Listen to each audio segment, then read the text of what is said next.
The air in the courtroom was thick, so heavy that even the slightest movement felt disruptive. Every seat was filled, yet no one dared to speak. The murmurs that had buzzed before the trial had now died down, leaving only the rhythmic ticking of the courtroom clock. All eyes were on him. Ryan, just 18, yet standing at the center of a storm no one had seen coming. He stood tall, his gaze locked on the woman seated across from him. Melanie, his stepmother. She looked calm, too calm. Her lips curved, ever so slightly, a silent statement of control. She had played this game before, manipulated, deceived, twisted reality in her favor. To everyone else, she was untouchable, poised, composed, unshaken. But that was about to change. Ryan had been silent through most of the trial, watching, waiting, letting them speak, letting them dig their own graves with every lie they told. But now it was his turn. Taking a slow, deliberate breath, he raised his hand, his fingers clutching a folded piece of paper. His heart pounded against his ribs, but his voice was steady, unflinching. "I know what she did." His words sliced through the silence like a blade. Gasps rippled through the room. The jurors shifted in their seats. Melanie's face, so sure, so confident, stiffened, her eyes narrowing as if she hadn't heard him correctly. The judge, a stern, middle-aged man who had seen his fair share of courtroom drama, straightened. "Mr. Ryan, explain what you mean," he said, his tone measured but curious. Ryan's grip tightened on the paper. His voice didn't waver. "I have proof." A hushed murmur erupted, lawyers exchanging sharp glances, reporters scribbling furiously. Even his father, seated beside Melanie, looked stunned, as if the words hadn't fully processed yet. Melanie leaned forward slightly, her hands clasped together on the table, still holding on to the illusion of control. But Ryan could see it, the way her breath had quickened, the slight twitch in her jaw. She wasn't as calm as she pretended to be. Slowly, deliberately, Ryan unfolded the paper. But this wasn't the moment that would shake the courtroom. That was yet to come. He reached into his pocket and pulled out something small, something seemingly insignificant. A recorder. The room fell so silent, it felt suffocating. Every muscle in Melanie's face tensed. Ryan glanced at the judge, who gave him a nod.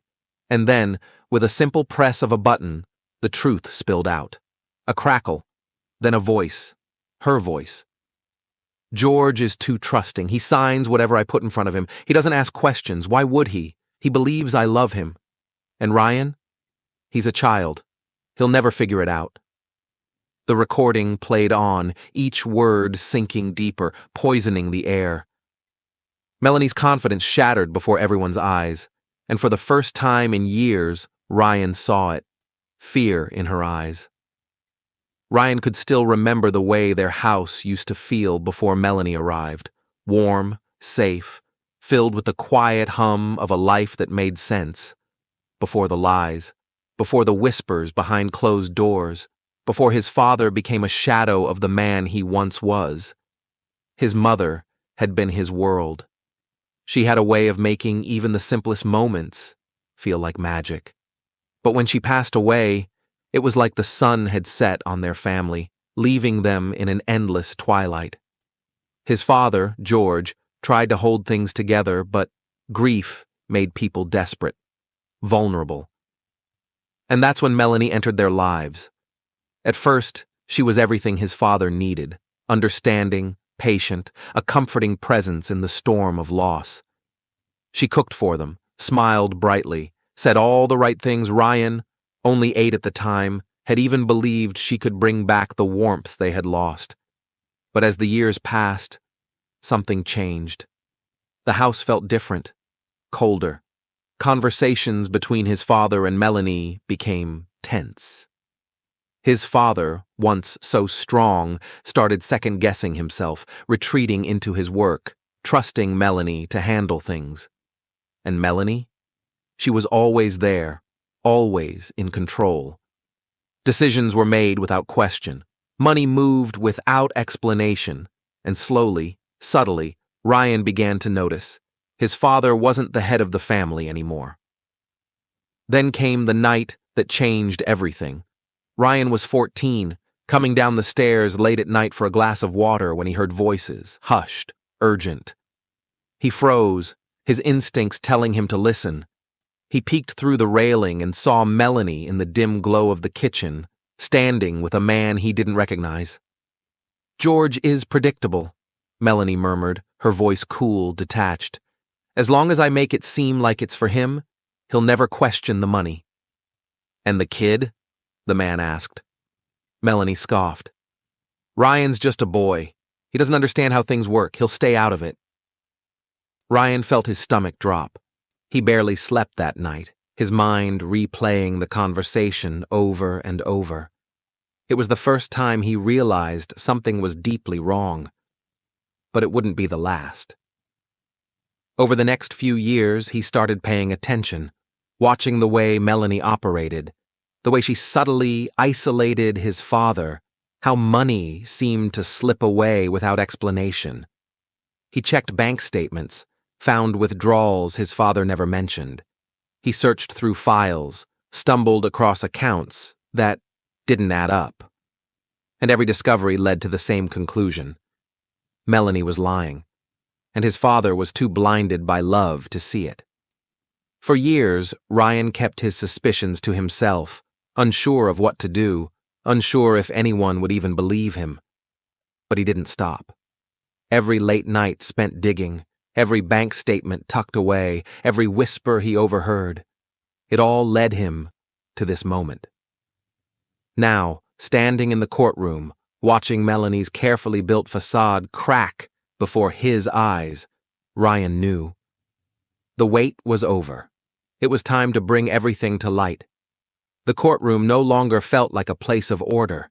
It felt like a battlefield. The recording had played, its echoes still hanging in the air like a ghost that refused to leave. The perfect mask Melanie had worn for years was slipping piece by piece in front of everyone. Her hands, which had rested so calmly on the table, were now clenched into tight fists. The confidence she had radiated at the start of this trial had dimmed.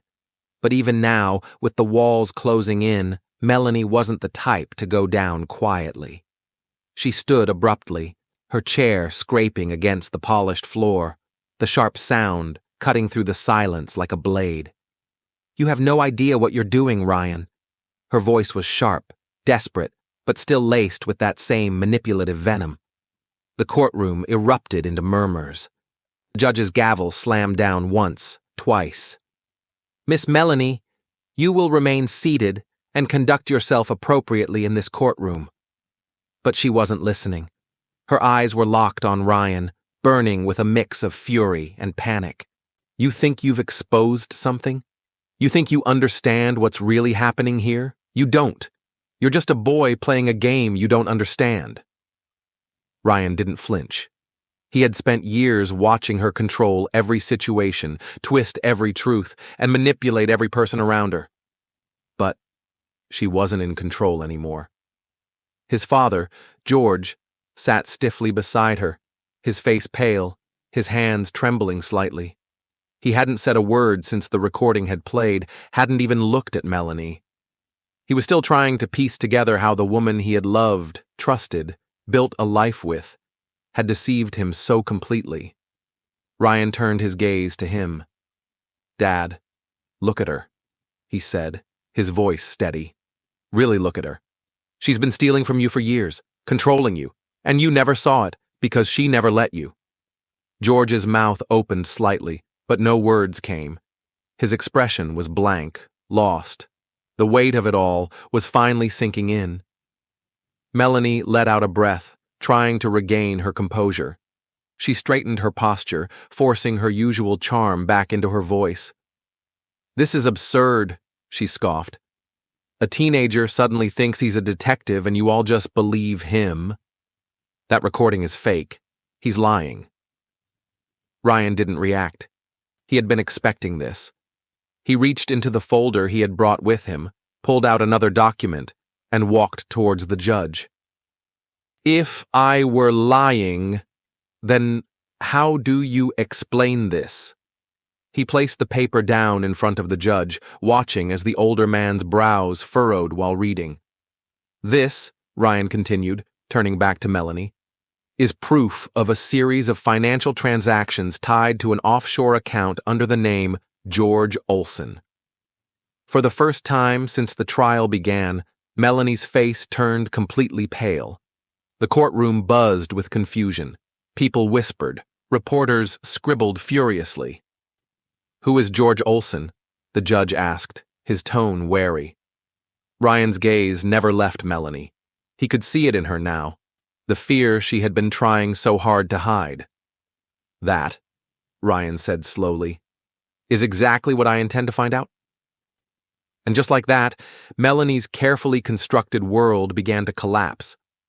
A sudden bang echoed through the courtroom as the heavy double doors swung open, the sound silencing every whisper, every movement.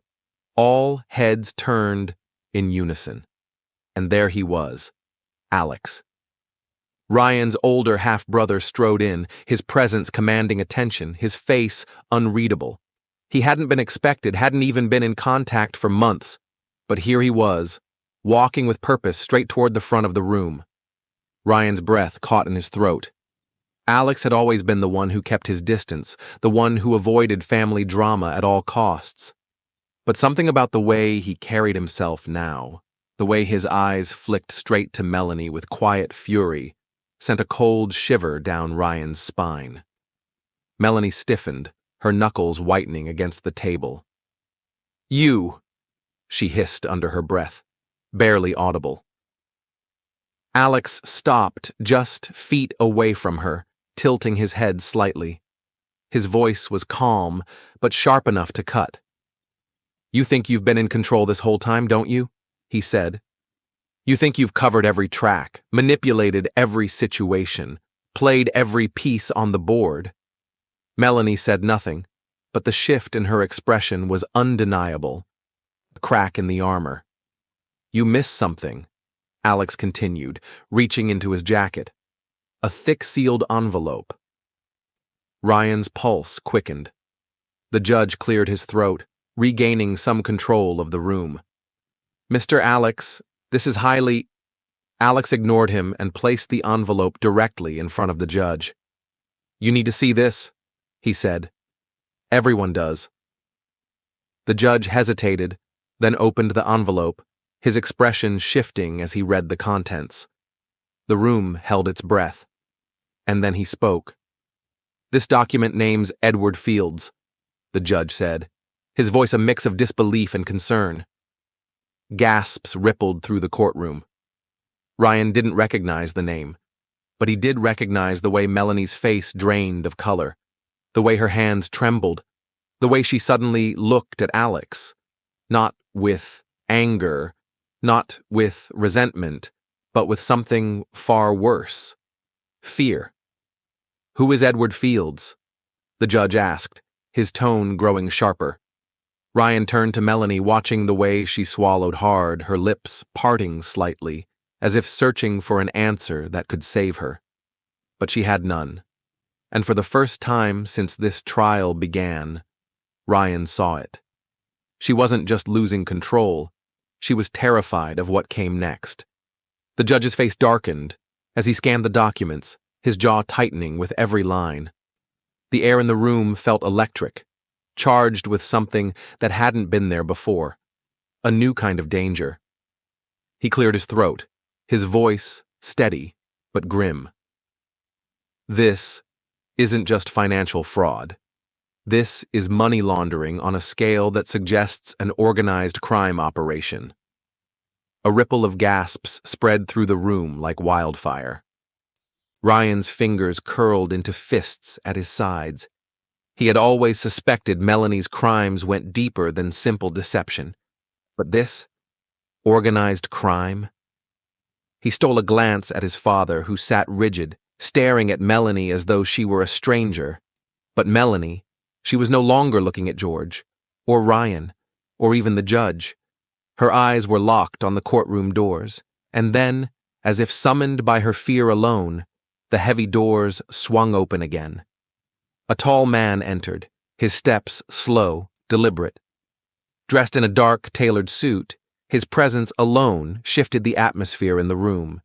He was in no hurry, no panic. Edward Fields. The name was still fresh in Ryan's mind, but now he was seeing the man himself. He wasn't just some name on a piece of paper. He was here, in the flesh, and he was smiling. The courtroom, which had been a chaotic mix of whispers and gasps just seconds before, fell into an eerie silence. Edward Fields walked with the kind of confidence that suggested he had nothing to fear, nothing to lose. He stopped just beside Melanie, slipping his hands into his pockets, tilting his head slightly as he took in the scene before him. Ryan felt something cold slither down his spine. Edward's eyes found him, sharp and amused. "Ryan Allow," he said smoothly, as if they were old friends. "You've been busy, haven't you?" Ryan didn't answer. His heart was pounding, but he refused to show it. Fields chuckled, shaking his head slightly. "You really have no idea what you're dealing with, do you?" The words were light, almost playful, but the weight behind them was suffocating. The judge recovered from his initial shock, his voice sharp. "Mr. Fields, this is a courtroom. If you are not—" "I am the courtroom," Fields interrupted, his smirk never fading. His voice wasn't loud, but it carried. It demanded attention. "And you," he gestured vaguely toward the judge, "are standing in the middle of something far bigger than you realize." Ryan clenched his fists. "You're part of this." Fields turned his gaze back to him, smiling. "Part of this?" He let out a quiet laugh. "Ryan, I am this." The weight of those words settled over the room. Melanie hadn't just been stealing. She hadn't just been lying. She had been working for him. And now, Ryan knew, he wasn't just fighting to expose the truth. He was fighting to survive it. For a moment, it felt like the walls of the courtroom had closed in, trapping everyone inside a storm far bigger than any of them had anticipated. The weight of Edward Fields' words still hung in the air, poisoning every breath. Then, movement. Two men, broad-shouldered, suited, and eerily calm, stepped forward from the gallery, their presence alone shifting the energy in the room. Fields hadn't come alone. He never did. A silent exchange passed between them and Fields. No words were spoken, but the message was clear. They weren't here to watch. They were here to control. The judge, still seated, tightened his grip on his gavel, his knuckles white against the polished wood. For the first time since the trial began, his authority was being tested, not by legal arguments, but by something much darker. Power. The kind that didn't follow rules. The kind that operated in the shadows. Ryan could feel the tension crackling around him. Fields still wore that same infuriating smirk, the kind that suggested he had already won, that nothing happening in this room could touch him. But the judge wasn't backing down. He cleared his throat, his voice firm. "Mr. Fields, you may think you're above this court, but the law does not answer to intimidation. I'm ordering an immediate investigation into your financial dealings. If this evidence holds, you—" The doors crashed open again, but this time it wasn't more of Fields' men. It was law enforcement. Officers flooded the courtroom, their presence a stark contrast to the controlled arrogance of Fields' associates. Their movements were sharp, precise, focused, and then, for the first time, Fields' smirk faltered. One of the officers stepped forward. "Edward Fields, you are under arrest for financial crimes, conspiracy, and aiding in fraudulent operations." A single beat of silence. Then, Melanie shot to her feet, No! But Fields raised a hand, stopping her. His expression shifted, his amusement faded, his eyes now assessing, calculating. Even now, he was playing a game. Two officers approached, their hands firm as they snapped the cuffs onto his wrists. Fields didn't resist. He simply tilted his head back slightly and let out a slow breath, as if mildly inconvenienced by the whole ordeal. As they began leading him away, he turned his head toward Ryan. "You think this means something?" he said, his voice smooth, steady. "Do you really think I didn't see this coming?" Ryan didn't respond. He didn't need to. Because in that moment, Fields wasn't the one he needed to worry about. Melanie. She was frozen, watching as her last lifeline was dragged out of the courtroom. Her safety net, her protection, gone. The mask of control she had fought so hard to maintain had finally shattered. But as Ryan turned to face her, expecting to see defeat in her eyes, he saw something else. Something far worse. A slow, cold smile curled at the edge of her lips. She leaned forward, her voice barely a whisper, but laced with something chilling. "You think you've won?" she murmured, her tone almost amused. "You don't even see the bigger picture yet." Ryan felt his stomach drop, because in that moment he realized this wasn't over, not even close. The courtroom felt different now. Empty, but not in the way that brought relief. It was the kind of emptiness that came after a storm, the eerie stillness when you know the damage has only begun to show. Edward Fields was gone, dragged away in cuffs, but his presence lingered like a shadow in the room. And Melanie? She hadn't said another word after her cryptic warning, but Ryan could still feel it. The weight of it, the certainty in her voice. "You don't even see the bigger picture yet." His father sat beside him, his face pale, his hands gripping the table as if letting go would send him spiraling. George Allow had always been a strong man, but now?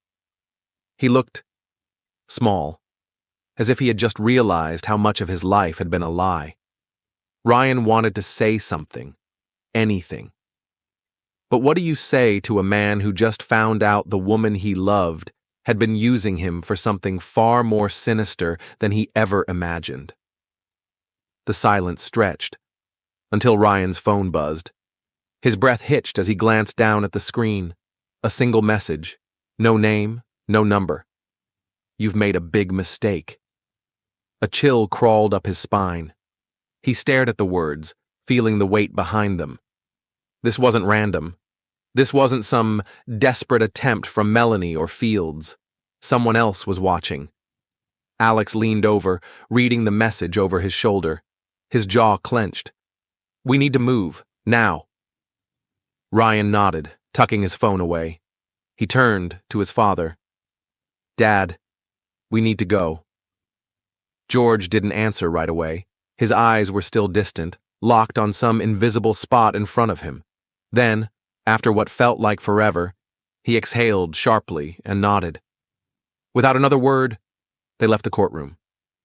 The air outside felt heavier than before, the city buzzing as if unaware that something was unraveling beneath its surface. Ryan knew better now. There were people out there. People they hadn't even seen yet, who wanted this truth buried. If they thought exposing Melanie was the end of the story, they had been wrong. Very, very wrong.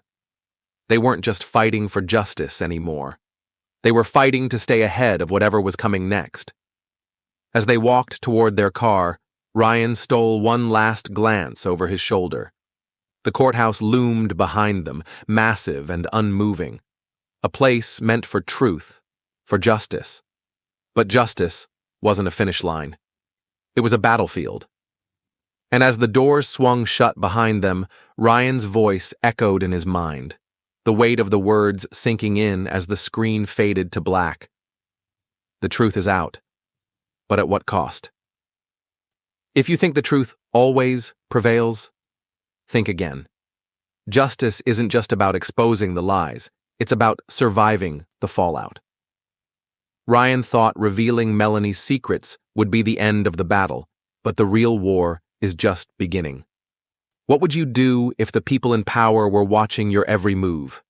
If speaking the truth meant putting everything, everyone you love at risk? Let me know your thoughts in the comments, and if you want more stories where deception runs deep and the stakes keep rising, don't forget to like, subscribe, and turn on notifications. Because the truth, it's never as simple as it seems.